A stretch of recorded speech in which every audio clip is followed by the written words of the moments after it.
जय हिंद दोस्तों।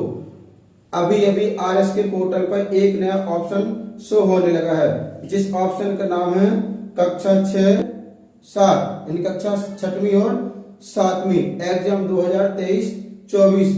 तो इस ऑप्शन के तहत हमें यानी स्थानीय परीक्षाएं कक्षा 6वीं और 7वीं की जो बच्चे हैं उनके क्या करना, ऑनलाइन रजिस्ट्रेशन करना है। तो इस ऑप्शन पे हम जैसे ही क्लिक करते हैं तो उसमें हमें बहुत सारे ऑप्शन दिखते हैं, 5 कॉलम खुलते हैं, जिसमें पहला है हमारा स्टूडेंट रजिस्ट्रेशन, दूसरा है ऐड स्टूडेंट और इसके बाद तीसरा है हमारा स्टूडेंट ट्रैकर और चौथा ऑप्शन खुल के आता है इसमें स्टूडेंट डाटा सिनेप्सिस। इसके बाद आता है पांचवा आता है रिपोर्ट, यानी जो हमने रजिस्ट्रेशन किया था उसका स्टेटस देखने के लिए आता है।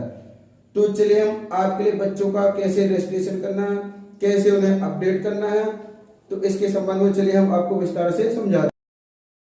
तो हमें आरएस के पोर्टल पर लॉगिन करने के लिए हमें गूगल में जाके हमें आरएस के लिखेंगे, लिखने के बाद एंटर करेंगे तो हमारा आरएस के पोर्टल की जो पहली साइट आती है राज्य शिक्षा केंद्र,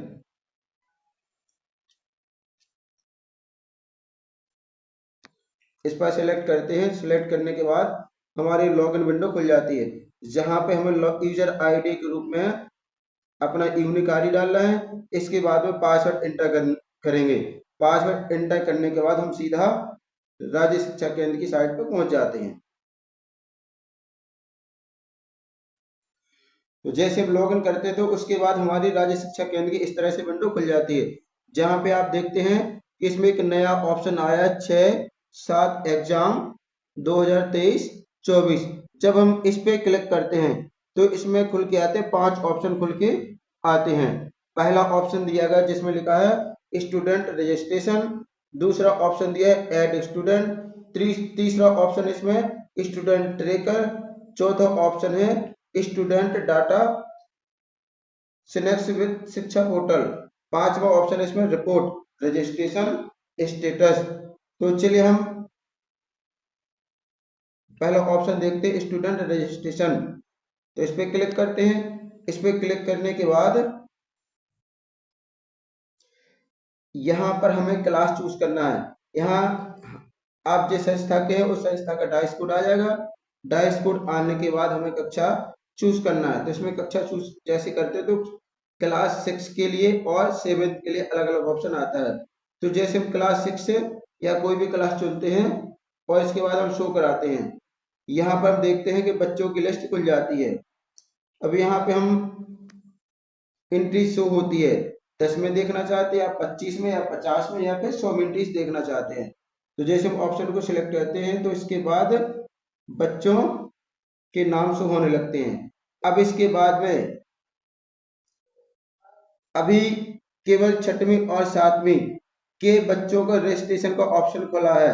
अब इसके द्वारा अब आरएसके के द्वारा भी कोई ऐसा निर्देश प्राप्त नहीं हुआ जिसमें ये दिखाया गया कि इसमें या तो हमें बच्चों का रिजल्ट फीड करना है या फिर बच्चों के तिमाही, छमाही या वार्षिक अंक फीड करना है या किस आधार पर रिजल्ट बनेगा। तो अभी तो केवल बच्चों के रजिस्ट्रेशन करवाया जा रहा है। तो आप सबसे पहले बच्चों के रजिस्ट्रेशन कर लें। तो इसके लास्ट में दिया गया है एक्शन। यदि आप एक्शन बटन पर जाते हैं तो सबसे पहले तो इसमें हम देख लेते हैं यदि हमारे सारे बच्चे हैं तो ठीक है। यदि जो बच्चे हमारे नहीं हैं तो उनके लिए हम डिलीट ऑप्शन का चयन करके उन्हें हम डिलीट भी कर सकते हैं। चलिए तो और इसके बाद हम देखते हैं कि जो बच्चे हमारे इस सूची में नहीं है तो उन बच्चों को हम दूसरे ऑप्शन के द्वारा यानी ऐड स्टूडेंट हम जाएंगे 6-7 एग्जाम पर, फिर से क्लिक करेंगे तो यहाँ था ऐड स्टूडेंट। तो इस तरह से खुल जाएगा हमारा। तो यहाँ पे हम समग्र आईडी डालेंगे, यानी जो बच्चे हमारे 6-7 की लिस्ट में नहीं थे तो उन बच्चों को ऐड करने के लिए हम जैसे समग्र आईडी डालते हैं। तो चलिए यहाँ पे हम समग्र आईडी डालते हैं।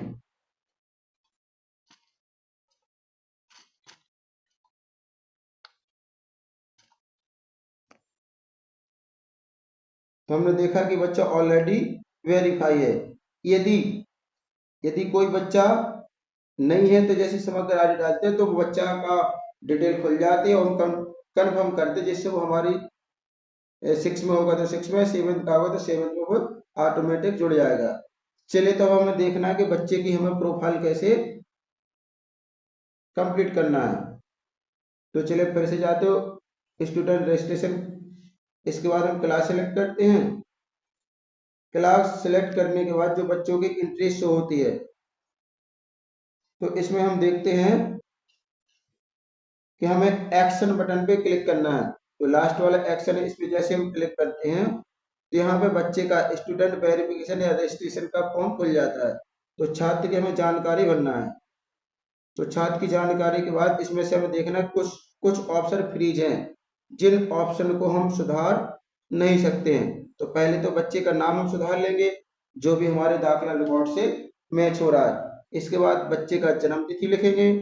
इसके बाद उसका क्लास क्लास भी इसमें फ्रीज है क्योंकि हमने 6वीं की क्लास ही चूज की है। इसके बाद बच्चे का प्रवेश क्रमांक लिखेंगे। तो जो बच्चे का प्रवेश क्रमांक है उसको लिखने के बाद अब देखते हैं यदि छात्र विकलांग है तो उसको हम चूज करेंगे, नहीं है तो नो का चूज करेंगे। इसके बाद देखते हैं यदि हमने नो चूज किया तो आगे का ऑप्शन फ्रीज हो गया। चलिए अब इसके बाद हम बच्चे का जेंडर सेलेक्ट करना है, तो मेल है या फीमेल है। अब कैटेगरी इसमें फ्रीज है तो कैटेगरी को चेंज नहीं कर सकते। इसे चेंज करने के लिए हमें समग्र पोर्टल पर जाके या रोजगार सहायक के जरिए आवेदन करके हम कैटेगरी चेंज करवा सकते हैं। चलो अब देखते हैं बच्चे का फादर्स नेम यानी पिताजी का नाम। तो जो पिताजी का नाम यदि सही है तो ठीक है, नहीं है तो इसको भी हम एडिट कर सकते हैं। इसके बाद माता का नाम देखते हैं तो इसको भी हम एडिट कर सकते हैं। चलिए अब देखते हैं पेरेंट्स का मोबाइल नंबर। तो यदि आप यहाँ पेरेंट्स का मोबाइल नंबर भी दर्ज कर सकते हैं। इसके बाद आता है मीडियम, यदि छात्र हिंदी मीडियम का है तो हिंदी मीडियम सेलेक्ट करेंगे, यदि बच्चा अंग्रेजी का है तो अंग्रेजी मीडियम सेलेक्ट कर लेंगे, उर्दू का है तो उर्दू सेलेक्ट करेंगे और मराठी का है तो मराठी। तो जिस मीडियम का बच्चा है तो उस मीडियम को हम सिलेक्ट कर लेंगे। इसके बाद हम देखते हैं नीचे आता है विषय चयन का ऑप्शन।